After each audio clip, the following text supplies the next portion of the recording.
سورة أنزلناها وفرضناها وأنزلنا فيها آيات بينات لعلكم تذكرون.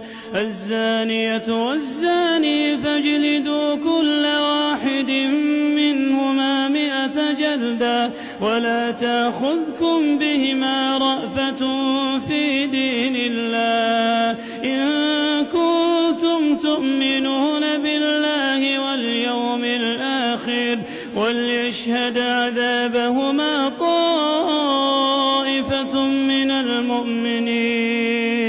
الزاني لا ينكح إلا زانية أو مشركة والزانية لا ينكحها إلا زان أو مشرك وحرم ذلك على المؤمنين.